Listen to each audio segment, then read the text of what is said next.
Who Moved My Cheese? An Amazing Way to Deal with Change in Your Work and in Your Life, published on September 8, 1998, is a motivational tale by Spencer Johnson written in the style of a parable or business fable. The text describes change in one's work and life, and 4 typical reactions to those changes by 2 mice and 2 littler people, during their hunt for cheese. A New York Times business bestseller upon release, Who Moved My Cheese? Remained on the list for almost 5 years and spent over 200 weeks on Publishers Weekly's hardcover nonfiction list. It has sold more than 26 million copies worldwide in 37 languages and remains to be one of the best-selling business books. Layout, allegorically, Who Moved My Cheese? Features 4 characters, 2 mice, Sniff, and Scurry, and 2 littler people, miniature humans in essence, Hem, and Haw. They live in a maze, a representation of one's environment, and look for cheese, representative of happiness and success.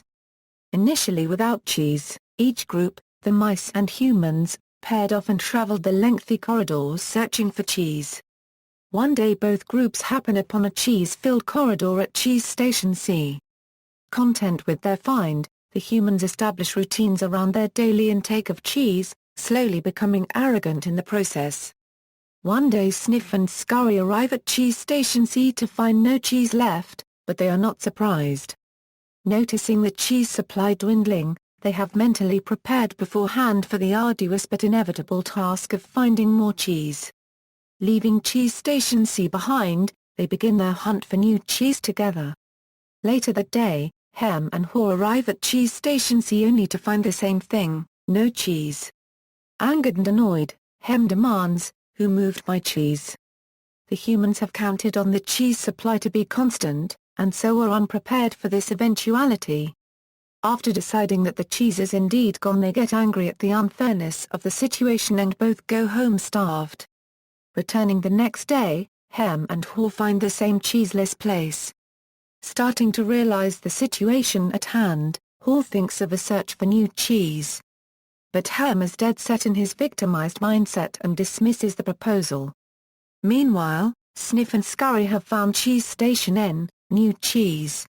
Back at Cheese Station C, Hem and Haw are affected by their lack of cheese and blame each other for their problem. Hoping to change, Haw again proposes a search for new cheese.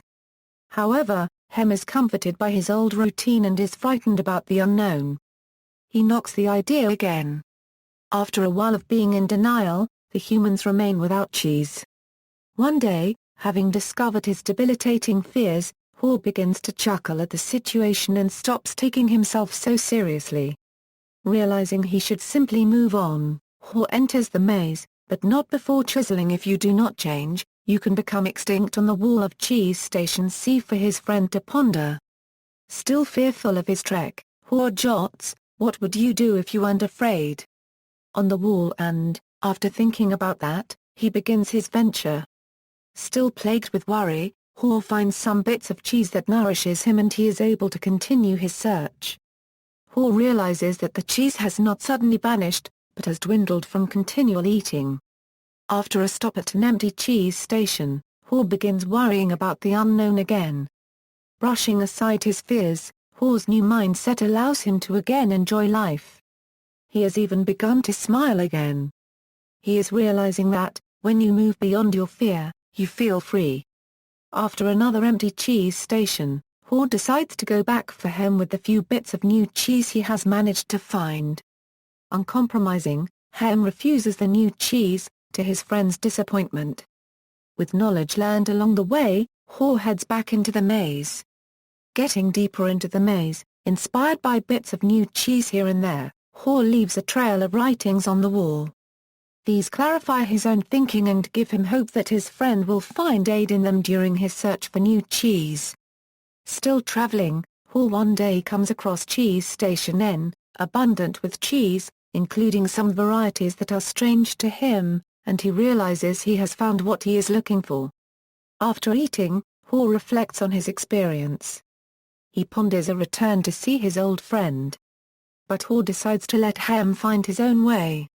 Finding the largest wall in Cheese Station N, he writes, "Change happens, They keep moving the cheese, anticipate change, get ready for the cheese to move, monitor change, smell the cheese often so you know when it is getting old, adapt to change quickly. The quicker you let go of old cheese, the sooner you can enjoy new cheese. Change, move with the cheese, enjoy change. Savor the adventure and enjoy the taste of new cheese. Be ready to change quickly and enjoy it again. They keep moving the cheese. Cautious from past experience, Hall now inspects Cheese Station N daily and explores different parts of the maze regularly to prevent any complacency from setting in. After hearing movement in the maze one day, Hall realizes someone is approaching the station. Unsure, Hall hopes that it is his friend Hem who has found the way. Who Moved My Cheese Incorporated. In 1990, Who Moved My Cheese Incorporated was founded to handle the Who Moved My Cheese book order demands from businesses. For several years, the company worked 24/7 just to keep up with the demand from the book. In 2005, the company was reorganized as Spencer Johnson Partners with the idea of bringing in partners and additional content from Dr. Spencer Johnson, the author. Spencer Johnson Partners focused on creating additional programs and services that would continue to help clients navigate change, including gaining change skills. Then, in 2009, the company was purchased and renamed Red Tree Leadership. Criticism: some managers are known to mass distribute copies of the book to employees, some of whom see this as an insult, or an attempt to characterize dissent as not moving with the cheese. In the corporate environment, management has been known to distribute this book to employees during times of structural reorganization, or during cost-cutting measures, in an attempt to portray unfavorable or unfair changes in an optimistic or opportunistic way. This misuse of the book's message is seen by some as an attempt by organizational management to make employees quickly and unconditionally assimilate management ideals, even if they may prove detrimental to them professionally. Dilbert cartoonist Scott Adams said that patronizing parables are one of the top 10 complaints he receives in his email. The common retort to the message in the parable is that it is a patronizing message for the proletariat to acquiesce. See also, Business Fable. References: Morales, Daisy and Dick Donahue. Behind the Bestsellers. Publishers Weekly, December 10, 2001, 18. The Global Times on Who Moved My Cheese. Who Moved My Cheese has sold over 26 million copies, staying on the New York Times bestseller list since its release in 1998. Who Moved My Cheese? Time: December 4, 2008. What Moves the Cheese for Books? Del Jones, USA Today, December 26, 2002. Pedestrian Today, 1999, external links. Who Moved My Cheese? A light-hearted look at some real-life cheese rules. Who Moved My Cheese? The movie.